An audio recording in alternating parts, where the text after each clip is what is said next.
Sir. Thank you, Mr. Chair. Mr. Chair, here we are on the Natural Resource Committee, and we are spending time talking about an event that another committee is dealing with on January 6th, and we're talking about domestic cats, and yet the things that are causing problems across our country for our constituents, the high cost of energy, the high cost of groceries, that we actually can do something about in this committee, and we're doing nothing about them. And it's very disappointing to me. And I was hoping that maybe in these final 2 months that we could actually address those. And one of the things that we are charged with here in Congress, as you said earlier, you're not privy to that information. And none of us, unfortunately, are privy to the information that we're trying to get on the resolution compromise. And that is all that this body and this resolution 1378 that Representative Gosar has submitted is trying to accomplish. It's not trying to pass any legislation. It's not trying to delay any legislation. It's trying to help this body to simply look at information so that we can see what is going on that is keeping this project from moving forward. You know, if we didn't learn anything during the pandemic, what we should have learned, all of us, is that we cannot be dependent upon foreign governments, foreign adversaries to produce products for us, whether that's our medical supplies, our energy supplies, or anything else. And we find ourselves in that very spot because of the inability for us to produce domestically the things that we need. And unfortunately, those decisions are being made right in this committee.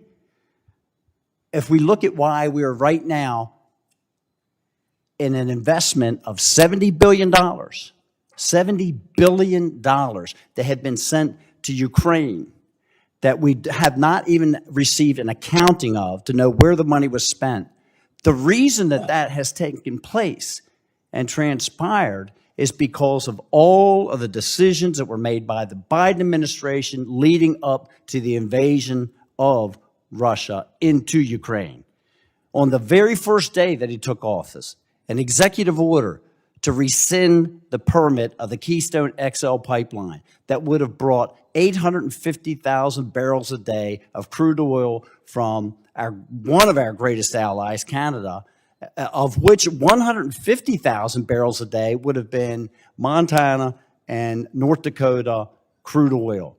That one decision not only eliminated all that energy from our country, but it eliminated 60 to $80 million a year from the tax revenue of Montana, going through some of the poorest counties in the state, which would have funded schools, it would have funded hospitals, it would have funded roadways, went out the window. And that was a sign of weakness that people around the world and our adversaries noticed. They took notice of. And then the sanctions were lifted from Nord Stream 2 to empower Russia, to sell their energy, to fuel, to fund their military machine. That was another big mistake. We saw the just failed withdrawal from Afghanistan. Another big mistake. When you continue to show signs of weakness, it empowers our adversaries. It does not go unnoticed. And that is why we're dealing with that problem right now. And all this committee is asking is to start turning back and making decisions that show that we strengthen our own national security, that we recognize we are going to take control of these things. And instead of empowering these people across the globe, we want to keep it right here domestically. And all this resolution does is say, give us the information, shine a light on the transactions and the communications that were taking place. With that, I will absolutely support this resolution, and I hope that my colleagues will do the same. I yield back. Gentleman yields. Anyone else? Sir, recognized. Thank you, Chair. And I just wanted to add, and I won't belabor a lot of things, I just want to add one really important point. I think we're at a very important point of our country right now. with an opportunity to look forward and I believe accomplish what the majority of us want to accomplish. We want to be able to embrace more renewable technology, and doing so is going to require more American trust and trust in the American resources and trust in American industry. I support this resolution of inquiry. I believe it will bring much needed transparency to the Biden administration's misguided decision to shut down the Resolution Copper project. The Keystone Pipeline was mentioned. You've got the Duluth in Minnesota. This is something that's been a huge eye opener for me as I've served in this role. I was not in the mining industry in any way, shape, or form prior to my time in Congress, and as I was going out to meet folks in my district, like every single meeting that I had, the first people they put me in touch with was their environmental team. Every single time I went out to any, and it particularly is in the eastern part of my state. And I was really coming into this bold and confident about how much effort they were putting into making sure that they weren't only just adhering to standards, but they were exceeding them. So they stayed on top of this issue. And I just have a perspective on how important it is for us as lawmakers to trust them and to hold them accountable, but to continue to trust them. But to just arbitrarily use an executive order to just sort of cancel all this kind of stuff. Some of the data I have here, that between 2020 and 2021, our nation's copper reliance on foreign sources increased from 37 to 45%. That's 8% that we have to put too much trust into China. And I want to put that back into America. That is the message. That is what I'm fighting for. The bill that I have on energy production transparency, it doesn't say we need to change anything with our environmental reviews. It actually says once the environmental reviews are done, we just need transparency to know what is going on with the permitting and leasing regulation that exists. And I'm going to continue to work towards that.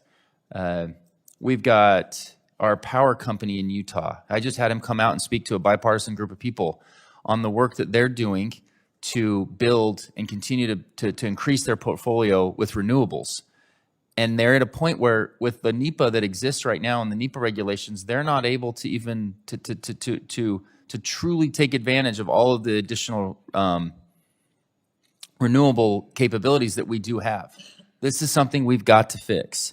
The land exchange required for this project, the Resolution Copper project, was given a green light by Congress and the previous administration as a critically important step in enhancing our nation's mineral supply. And if we are truly interested in pursuing green energy goals for any kinds, we have to have copper. It's a key ingredient for solar, thermal, wind, everything. And we need to build that and trust ourselves before allowing any of that to be ceded to our adversaries. Instead of reporting this resolution unfavorably, I urge my colleagues to support HRES 1378, and I yield back. Thank you, Chair. Gentleman yields. Anyone else? So, recognized. Thank you. Thank you, Mr. Chair. I'll be brief, but I do want to echo what my colleague from Utah just said, and I think part of the dialogue we're not really having. We're talking about green energy and those types of things, but in New Mexico, we have 2 national labs and a very large Department of Defense footprint. And after visiting, touring them, I think one of the elements we're also not discussing enough is the national defense piece on this. And this is so vital in terms of development and manufacturing for critical defense infrastructure and weaponry. And I love what my colleague said. We have to figure out a way as Americans to trust one another, trust that we can be mining these natural resources, or we can be utilizing these natural resources in ways that will amplify, whether it's Department of Defense or the green energy platform, whatever it is. But I think we can all agree that we do want a safe environment. We do want clean air. We do want to do what's right for our country. But I think that we sometimes move away from the one thing I think we can all agree on. We want to live in a nation that is very safe. And I think being reliant on adversarial nations for some of these elements and these natural resources we have here is putting ourselves in a more compromising position. So I agree. I hope that we will get this resolution passed. I think we do deserve to have for the American people the information that will help us make a good decision, but we can't discount the importance of the Department of Defense piece. And I can assure you, we are way behind the 8 ball when it comes to national defense and weaponry and infrastructure when it comes to our military operations. And so we at least owe the conversation to go a little bit that direction so that we can stand strong with our American soldiers, our service members, and our entire platform in terms of national safety. So thank you, Mr. Chairman, and with that, I yield back.